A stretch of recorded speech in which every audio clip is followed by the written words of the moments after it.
Everyone, I hope you all doing well. अभी हम radio active decay की तरफ जा रहे हैं। उसमें सबसे पहले अल्फ़ा डिके को डिस्कस करेंगे। तो अल्फ़ा डिके को डिस्कस करने से पहले हम इन जनरल देखते हैं कि रेडियो एक्टिव डिके या न्यूक्लियर डिके जिसे हम कहते हैं वो क्या होता है, क्यों होता है और उसके बारे में। और देन एक जनरल सा ओवरव्यू देखेंगे डिफरेंट टाइप्स ऑफ डिके जो कि अकर होते हैं। देन हम स्पेसिफिकली अल्फ़ा डिके को जनरली डिस्कस करेंगे एंड देन हम किसी मैथमेटिकल मॉडल या थ्योरेटिकल मॉडल की तरफ मूव करेंगे जो कि इस डिके को एक्सप्लेन करता है कि ये कैसे होता है। रेडियो एक्टिव डिके एक ऐसा न्यूक्लियर प्रोसेस है जिसके थ्रू जो अनस्टेबल न्यूक्लियर्स हैं वो स्टेबिलिटी को अचीव करने की कोशिश करते हैं। They achieve stability by emitting some of the particles that includes alpha particles और बीटा पार्टिकल्स या फिर some of the radiations, electromagnetic radiation जिन्हें हम गैमा रेज के नेम से जानते हैं, उनको इमिट करती है और इनको इमिट करने के बाद स्टेबिलिटी को अचीव करने की कोशिश करते हैं। तो इसकी अगर हम बाय वर्ड्स लिखना चाहें तो यही हम लिखेंगे, it is the type of nuclear process in which nuclei tends to become stable by emitting certain radiation, by emitting radiations or particles that includes alpha particles, alpha beta particles and gamma radiations। और इसी मुनासबत से हम इनको name करते हैं कि जिस decay में अल्फ़ा पार्टिकल्स, हैवी पार्टिकल्स जो होते हैं वो इमिट हों उन्हें हम अल्फ़ा डिके कहते हैं। और बीटा पार्टिकल्स जो कि स्मॉलर पार्टिकल जिन्हें हम इलेक्ट्रॉन के नेम से जानते हैं या पॉजिट्रॉन इमिट हो या इस तरह के लाइटर लाइटर पार्टिकल्स अगर इमिट हों तो उसे हम बीटा पार्टिकल्स की कैटेगरी में लेके आते हैं। क्योंकि ये हम देखते हैं कि इलेक्ट्रॉन एंड पॉजिट्रॉन ये एक पार्टिकल है, इंडिविजुअल पार्टिकल है, कोई न्यूक्लियस इसमें नहीं है एक्सेट्रा। ये पेयर्स की फॉर्म में नहीं आते जैसे होता है ना बॉन्डेड फॉर्म होना, कि न्यूक्लियस एक बॉन्डेड फॉर्म है ना। तो इलेक्ट्रॉन एक इंडिविजुअल फॉर्म है, इलेक्ट्रॉन्स का इमिट होना, पॉजिट्रॉन का होना या न्यूट्रिनोज का होना। तो ये लाइट पार्टिकल्स जब इमिट होते हैं तो फंडामेंटल पार्टिकल जिन्हें हम कह सकते हैं, तो इसको बीटा डिकेज में हम लेते हैं। जबकि जब आपके पास एक पूरा का पूरा बॉन्डेड फॉर्म में न्यूक्लियस कोई इमिट हो पार्टिकल जो कि नॉर्मली हीलियम न्यूक्लाई ही होते हैं, अल्फ़ा पार्टिकल्स ही होते हैं, तो उनको हम अल्फ़ा पार्टिकल्स की कैटेगरी में करते हैं। पार्टिकल्स में हम देखते हैं कि अल्फ़ा पार्टिकल्स जो हैं एक्चुअली हीलियम न्यूक्लाई होते हैं, जिनमें जो न्यूक्लियाई है उसमें 2 प्रोटॉन्स और 2 न्यूट्रॉन्स होते हैं। So this is a heavy particle. तो भी हैवियर न्यूक्लाई बॉन्डेड फॉर्म में इमिट होते हैं तो उसे हम अल्फ़ा पार्टिकल की कैटेगरी में लाते हैं। जबकि बीटा पार्टिकल्स में हम पॉजिट्रॉन, इलेक्ट्रॉन्स, न्यूट्रिनोज को कहते हैं। और इसके अलावा जो गैमा रेडिएशंस हैं, when the electromagnetic wave EM wave emit हो रही हो, very energetic EM waves, you know gamma radiations are very energetic ones. X-ray से भी ज़्यादा इनकी फ्रिक्वेंसी होती है, तो ये बहुत इनर्जेटिक होती है। तो ऐसा अगर हमारे पास सैम्पल मौजूद है, रेडियो एक्टिव सैम्पल, जो कि नेचुरली विदाउट कोई भी हम उसे एक्सटर्नली फोर्स प्रोवाइड नहीं कर रहे और वो नेचुरली गैमा रेडिएशंस को फॉर एग्जांपल इमिट कर रहा है, तो ये हम कहते हैं कि ये गैमा रेडिएशन इमिटर है या फिर गैमा डिकेज में हो रहा है इस सैम्पल में। और इसी तरह अल्फ़ा पार्टिकल की डिटेक्शन करके हमें पता चल जाता है कि आया कौन सा एलिमेंट कौन सा डिके कर रहा है। तो ये इन जनरल हमने देखा कि न्यूक्लियर डिके क्या होता है और इसकी कैटेगरीज हमने देखी कि 3 कैटेगरीज हैं, एक अल्फ़ा डिके है, बीटा डिके है एंड गैमा डिके है। तो अभी हम देखते हैं इसकी रीज़न क्या है कि क्यों न्यूक्लियाई जो हैं रेडियो एक्टिव डिके को अकर करते हैं, क्या उनको ट्रिगर करता है। तो इससे पहले हमने जब लिक्विड ड्रॉप मॉडल को भी स्टडी किया था तो हमने कहा था कि हर चीज़ जो है स्टेबिलिटी की तरफ, नेचुरल लॉ है ये, this is a natural law कि हर चीज़ मोर स्टेबल स्टेट को अचीव करने की कोशिश करती है। ठीक है, कभी ऐसा नहीं होता कि कोई चीज़ अपने आप को अनस्टेबल स्टेट में लाना चाहिए। फॉर एग्ज़ाम्पल आप अगर एक आपके पास पेंसिल मौजूद है तो पेंसिल जब आपके पास इस स्टेट में होती है, इस स्टेट में, और आपने पकड़ा हुआ है, तो वो उसी स्टेट में रहेगी, क्योंकि फ़िलहाल के लिए उसके लिए ये स्टेबल स्टेट है। लेकिन जब आप उसे छोड़ देते हैं तो वो आप उसके लिए स्टेबल स्टेट नहीं रही, वो नीचे गिर जाती है, और गिर जाती है ताकि वो एक स्टेबल स्टेट में रह सके और सुख का सांस ले सके कि यहाँ पे आप पड़ी रहेगी ना, आप इसको कोई डिस्टर्ब नहीं करेगा। तो जो कंडीशंस उन पे लग रही होती हैं, जो भी फोर्सेस हर वक्त पे, किसी एक वक्त पे, इस वक्त पे तो उसके लिए ये स्टेबल स्टेट थी ना जब हमने उसे पकड़े रखा था ऐसे, इसलिए ये यहाँ पे स्टैटिक है। ठीक है, पकड़े रखा था, ये इसके लिए स्टैटिक है। मैं अब इसे छोड़ूंगी, इसके लिए अब ये स्टेबल स्टेट थी, क्योंकि ग्रेविटी भी फोर्सेस पे लग रही है। तो जितनी भी फोर्सेस एक वक्त पे, जो भी वो सिचुएशन बेचारा न्यूक्लाई या फिर पार्टिकल या कोई भी चीज़ फेस कर रहा होता है, तो उस सिचुएशन में, उन फोर्सेस के अंडर, उन कंडीशंस के अंडर जो मोस्ट स्टेबल स्टेट होती है ना, वही कोई भी क्रिस्टल, कोई भी एटम, कोई भी पार्टिकल अचीव करने की कोशिश करता है, और इसी को वो अचीव करता है। फॉर एग्ज़ाम्पल अगर हम इसका एग्ज़ाम्पल लेना चाहें ना, क्रिस्टल्स ताल्लुक अगर मैं स्ट्रक्चर के रिलेटेड बताऊँ ना, कि ये स्ट्रक्चर्स जो होते हैं, फॉर एग्ज़ाम्पल जो डायमंड स्ट्रक्चर है, या कार्बन के जो स्ट्रक्चर होते हैं, क्योंकि ग्रेफाइट है या डायमंड है, ये all of them are just carbon के ही बने होते हैं ना, लेकिन इनके स्ट्रक्चर्स डिफरेंट है। अब अगर देखा जाए, वेरी हाई टेम्परेचर जो होता है, डायमंड बनता है when these stuff, carbon like stuff is at very high temperature. जब बहुत एक्सट्रीम प्रेशर और टेम्परेचर की कंडीशंस होती हैं, तो जो भी आपके पास ये कार्बन बेस्ड थिंग्स होती हैं, जो फॉर एग्जांपल अगर ग्रेफाइट है, वो अगर बहुत सारे हाई प्रेशर टेम्परेचर पे रखा जाए तो वो डायमंड में कन्वर्ट हो जाता है। द रीज़न इज़ कि डायमंड इस प्रेशर टेम्परेचर के लिए मोस्ट स्टेबल स्टेट है। ठीक है, तो इस प्रेशर एंड टेम्परेचर के लिए। लेकिन अगर जब आप डायमंड को रूम टेम्परेचर पे रखते हैं ना, डायमंड को रूम टेम्परेचर पे, तो रूम टेम्परेचर पे ग्रेफाइट जो है ना, ये मोस्ट स्टेबल स्टेट है। तो यही रीज़न है कि डायमंड एट रूम टेम्परेचर आप देखेंगे, आपको ये पता चलेगा कि ये कन्वर्ट होता रहता है ग्रेफाइट में। अगर आपके पास रूम टेम्परेचर में डायमंड है ना, तो वो ग्रेफाइट स्ट्रक्चर में ट्रांसफ़र होता रहता है, ट्रांसफॉर्म होता रहता है उसका स्ट्रक्चर। लेकिन जो रेट है ना, वो इतना ज़्यादा लो है, इतना लो है कि आप उसको बहुत सारे ईयर्स गुजरने के बाद ही डिटेक्ट कर पाएंगे कि डायमंड का कुछ हिस्सा जो है ग्रेफाइट में चेंज हो चुका है। तो ये मैं कह रही हूँ कि सिलेक्शन लॉ जो होता है, selection law in that state ही हो, तो वो मोर स्टेबल स्टेट की तरफ जाने की कोशिश करती है। तो जैसे स्ट्रक्चर्स के केस में भी यही था, तो एटम्स के केस में भी ये है कि एटम्स रेडियो एक्टिव डिके करते हैं, क्योंकि वो चाहते हैं कि वो more and more stable state की तरफ जाएं।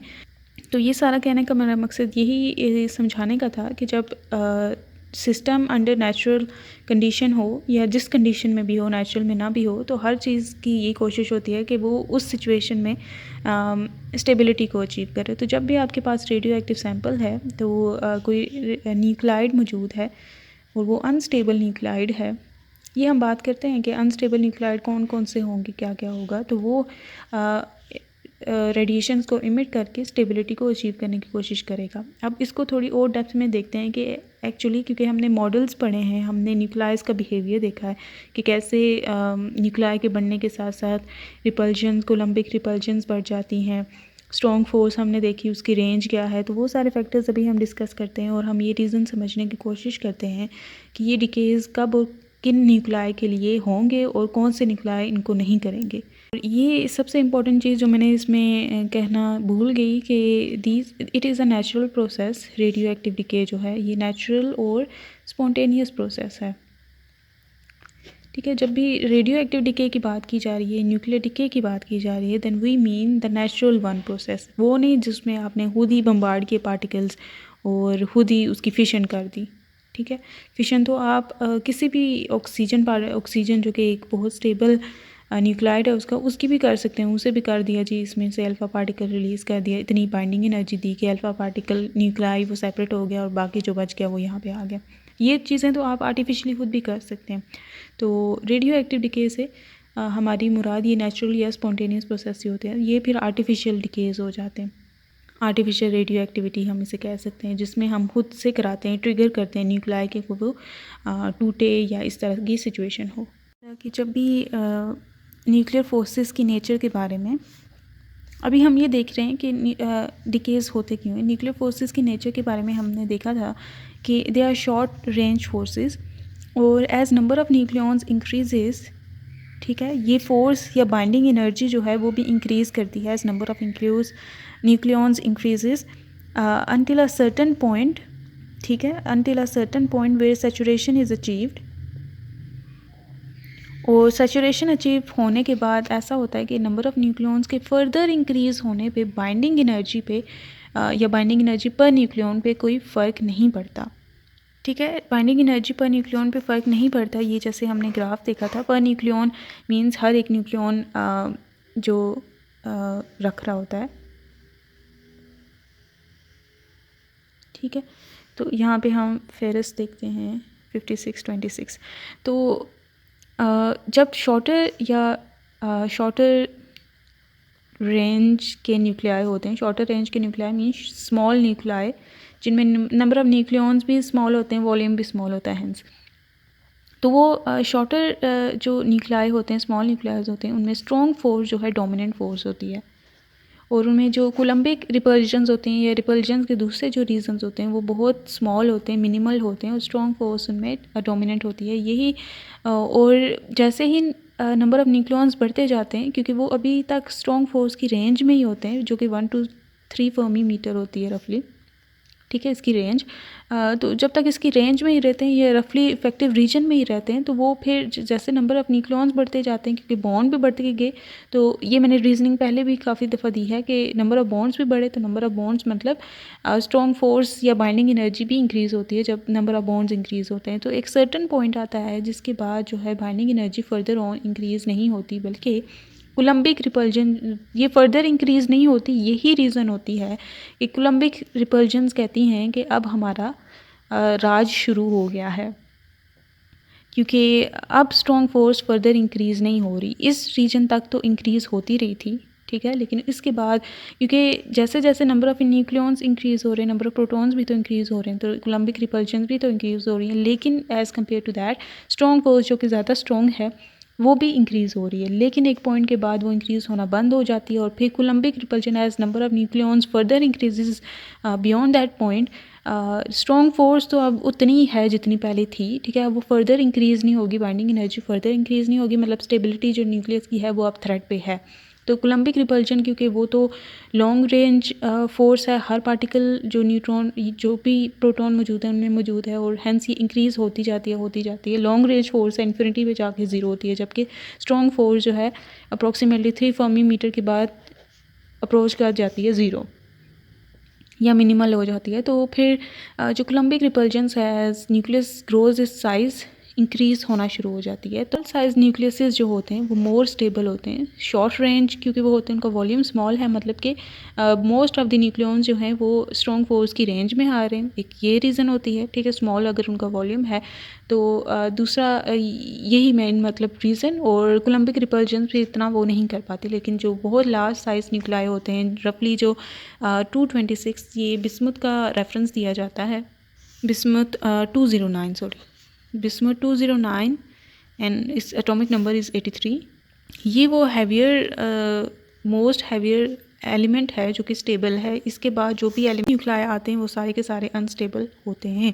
तो ये लार्जेस्ट पॉसिबल लिमिट है जिस तक जो है बाइंडिंग एनर्जी इंक्रीज़ होती रहती है, या फिर हम कह सकते हैं कि इतनी रहती है, ये स्ट्रॉन्ग फोर्स इतनी रहती है कि न्यूक्लियस बाउंडेड रहता है और स्टेबल ही रहता है और स्ट्रॉन्ग फोर्स का राज रहता है। लेकिन इसके बियॉन्ड जो न्यूक्लियाई आते हैं, ठीक है, 209 के बियॉन्ड वो सारे के सारे अनस्टेबल होते हैं, और उनकी कूलम्बिक रिपल्जन्स इतनी ज़्यादा बढ़ जाती हैं कि वो मतलब कूलम्बिक रिपल्जन्स क्या होती हैं कि वो धकेलता है कि प्रोटॉन्स को कि निकलो बाहर यहाँ से, तो वो फिर इसी को हम अनस्टेबिलिटी कहते हैं। और इसी अनस्टेबिलिटी की वजह से जो इससे बिगर न्यूक्लाइड्स होते हैं वो प्रोटॉन्स को, न्यूट्रॉन्स को इमिट करके अपना साइज़ रिड्यूस करते हैं। द रीज़न इज़ सेम कि साइज़ रिड्यूस करने से क्या होगा कि वो स्ट्रॉन्ग फोर्स के ज़्यादा से ज़्यादा मतलब न्यूक्लियॉन्स ताकि उस स्ट्रॉन्ग फोर्स की रेंज में आ सकें, ज़्यादा से ज़्यादा बॉन्डिंग हो सके एंड ज़्यादा से ज़्यादा बाइंडिंग एनर्जी हो सके,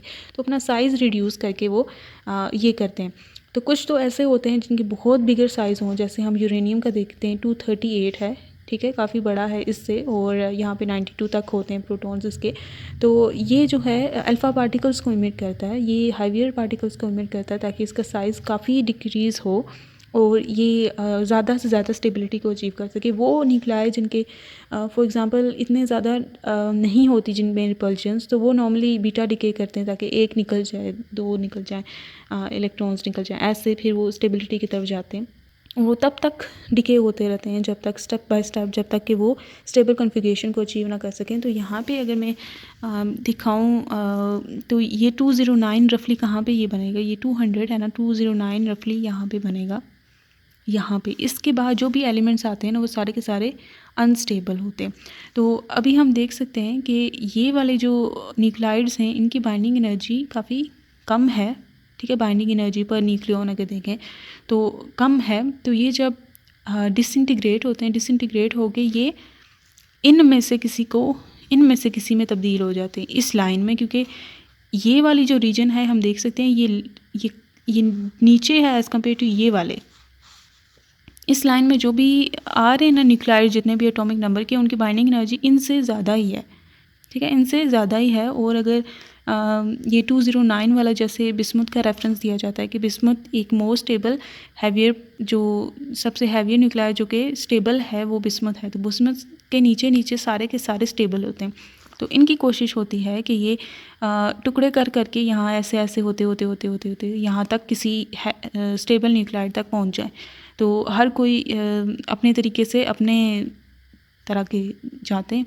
तो यहाँ से ये, क्योंकि ये वाला जो है इनकी बाइंडिंग एनर्जी कम है, तो ये फिर चेंज होते हैं, टूटते हैं, और ये फिर लेसर एटॉमिक नंबर की तरफ जाते हैं, क्योंकि ये लेसर एटॉमिक नंबर है ना, टूटते हैं लेसर एटॉमिक नंबर की तरफ जाते हैं ताकि binding energy per nucleon increase हो, वॉल्यूम डिक्रीज़ हो, हेंस बाइंडिंग एनर्जी इंक्रीज़ हो। पर न्यूक्लियन वैसे मैटर्स द मोस्ट, तो per nucleon binding energy increase हो, पर न्यूक्लियन हर एक सही स्ट्रॉन्ग हो। तो ये इसलिए इस साइड पे लेसर एटॉमिक नंबर की तरफ शिफ्ट होते हैं बाय डिके प्रोसेसेस।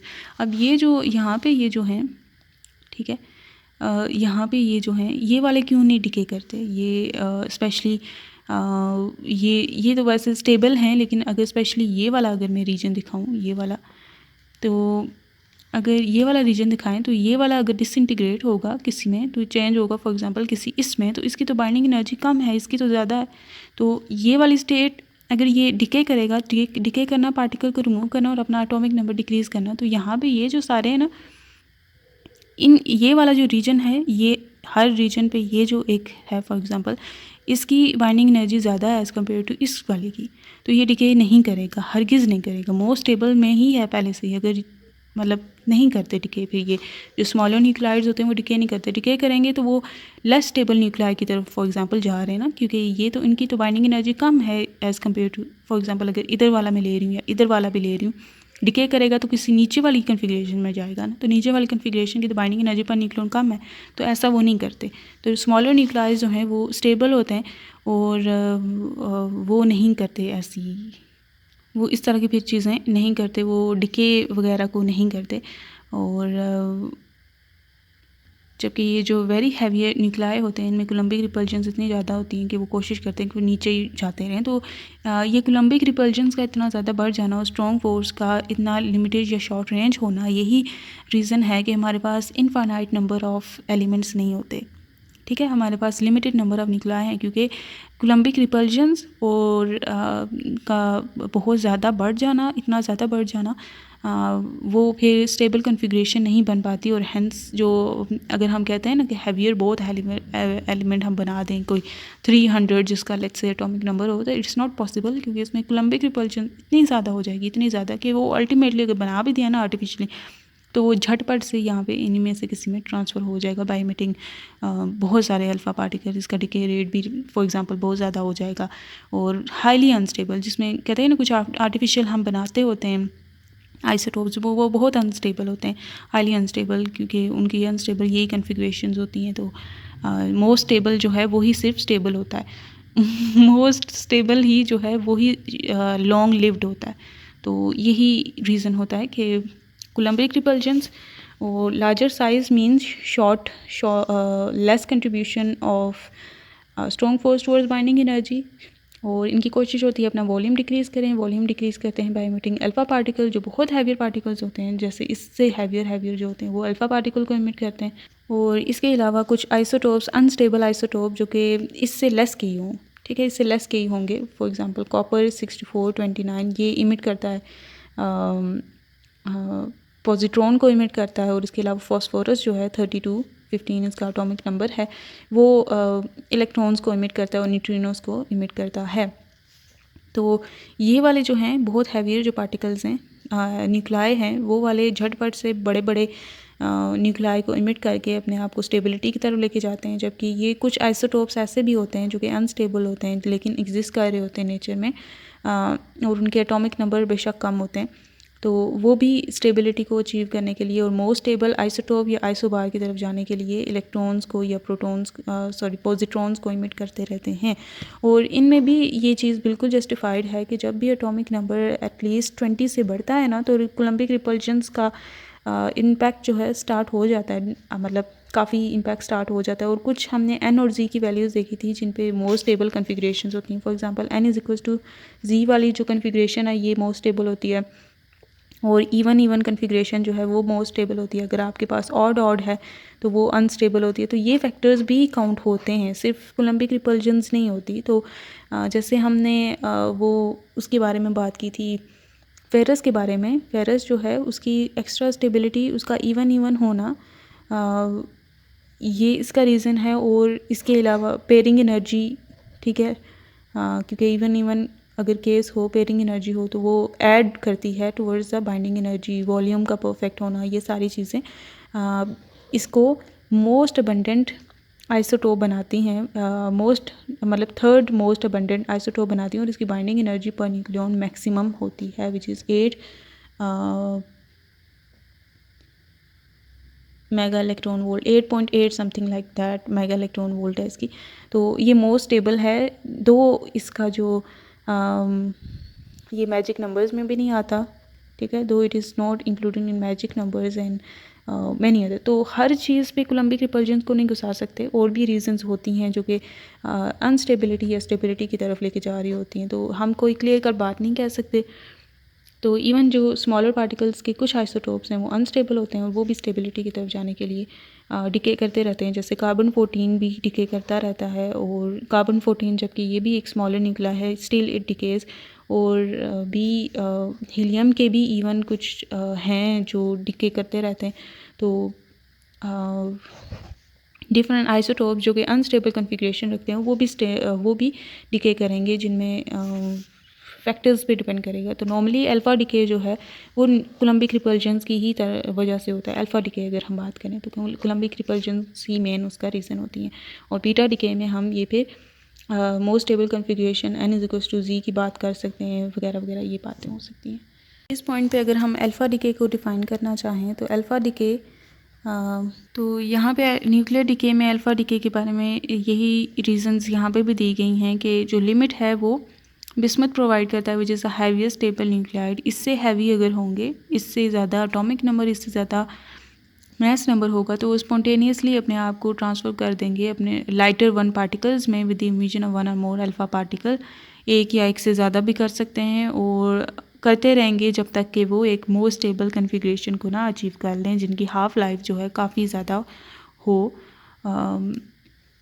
तो अल्फ़ा डिके इज़ दिस। कुछ ऐसे होते हैं जो डिके बिल्कुल भी नहीं करते, जिनकी हाफ़ लाइफ मतलब होती ही नहीं है। Even uranium has a half life of many million years, लेकिन फिर भी वो स्टेबल नहीं है ना, हम जानते हैं। तो वो भी डिके करता रहता है। तो बेशक हाफ़ लाइफ भी ज़्यादा हो, दैट डजंट काउंट्स। कुछ होते हैं जो डिके करते ही नहीं है, बिल्कुल नहीं करते। जैसे हम ये बिस्मुथ और इससे लेस के एलिमेंट्स देखते हैं। स्पेशली लेड जो है वो बहुत ही स्टेबल है, मैजिक नंबर में भी वो लाई करता है। तो ये फिर अभी हम इसका अगर जनरल एक्सप्रेशन देखें तो पेरेंट न्यूक्लियस को हम ये रिप्रेजेंट करते हैं x A is the atomic mass number और जी इज़ द एटॉमिक नंबर। तो अगर अल्फ़ा पार्टिकल जो कि हीलियम निकला है वो इमिट हुआ है तो 4 नंबर इससे निकालना होगा और 2 नंबर इसके जी से निकालना होगा। तो जो रह जाएगा वो डॉटर न्यूक्लाई होगा। तो डॉटर न्यूक्लाई वो भी अगर अनस्टेबल है ना डॉटर निकला है तो वो भी अब अल्फ़ा पार्टिकल को या बीटा पार्टिकल या जो भी उसके लिए सूटेबल है वो इमिट करते हुए मोर स्टेबल कन्फिगरेशन की तरफ जाता रहेगा और end of the decay process will be the more stable elements या nuclei that do not decay at all, ठीक है। एंड ऑफ द साइकिल वही होंगे, जैसे लेड होता है नॉर्मली, किसी का लेड होगा, किसी का बिस्मुथ होगा, किसी का कुछ होगा, तो वो वाले एलिमेंट्स इनके एंड पे प्रोसेस पे बनते हैं जो मोस्ट स्टेबल हो, और वो हम नेचर में देखते हैं वही मोस्ट अबंडेंट होता है, क्योंकि हर चीज़ उन्हीं में क्योंकि कन्वर्ट हो रही है ना, तो मोस्ट अबंडेंट जो चीज़ें होती हैं वो हमारे पास होती हैं nuclears which are lesser than 209। तो अल्फ़ा डिके में ये होता है कि क्योंकि नंबर ऑफ़ प्रोटॉन चले गए ना न्यूक्लियस से, तो प्रोटॉन का न्यूक्लियस से चले जाना मतलब कि न्यूक्लियस का नेचर ही चेंज हो जाना, ठीक है। तो आपके पास अब न्यू न्यूक्लियस बन चुका है जो कि दूसरे एलिमेंट का होगा। जब प्रोटॉन नंबर चेंज हो गया तो न्यूक्लियस भी चेंज होता है। न्यूट्रॉन नंबर से नहीं होता, वो तो हम फिर कह देते हैं कि आइसोटोप है। या बीटा डिके में भी ऐसा ही होता है कि या प्रोटॉन ऐड हो जाता है या प्रोटॉन इमिट हो जाता है, मतलब ये माइनस हो जाता है या प्लस हो जाता है। तो दोनों केसेस में प्रोटॉन्स जो हैं न्यूक्लियस में से आए या गए, तो दोनों केसेस में बीटा डिके जो पॉजिटिव बीटा डिके है या नेगेटिव बीटा डिके है, तो इनमें भी न्यूक्लियस चेंज हो जाता है। तो दोनों के केसेस में जो डॉटर और पेरेंट न्यूक्लिया हैं वो डिफरेंट होते हैं, न्यूक्लियस डिफरेंट हो जाता है ना इसलिए। लेकिन इलेक्ट्रोमैग्नेटिक रेडिएशन जब इमिट होती हैं जिन्हें हम गैमा डिके कहते हैं, उसमें न्यूक्लियस जो है वो चेंज नहीं होता, बल्कि वो बस हायर एनर्जी स्टेट से लोअर एनर्जी स्टेट में चला जाता है। कोई एक्साइटेड स्टेट में होता है, सरप्लस एनर्जी उसमें होती है, तो वो इमिट करके अपने आप को थोड़ी, ये हमने रफली देख लिया है कि अल्फ़ा डिके क्या होता है। अगर इसके एग्जांपल्स देखें तो एग्जांपल्स में हम ये देख सकते हैं कि ये एक रेडियम है, ये रेडियम कन्वर्ट हो रहा है रेडोन में और साथ ही अल्फ़ा पार्टिकल को इमिट कर रहा है। जब भी अल्फ़ा पार्टिकल इमिट होगा तो वो एक रेडोन एटम बन जाएगा सैंपल में फॉर एग्जांपल बहुत सारे रेडियम एटम्स हैं, जो भी रेडियम एटम डिके कर रहा होगा, डिके करके वो एक रेडोन बन गया, एक अल्फ़ा पार्टिकल, दो अल्फ़ा पार्टिकल हैं तो दो रेडोन बनेंगे। तो रेडियो एक्टिव यूरेनियम भी जो है वो भी अल्फ़ा पार्टिकल्स को इमिट करता है, वो भी सोर्स है अल्फ़ा पार्टिकल्स का। तो ये हम देख सकते हैं इसकी भी इक्वेशन, और दैट्स इट।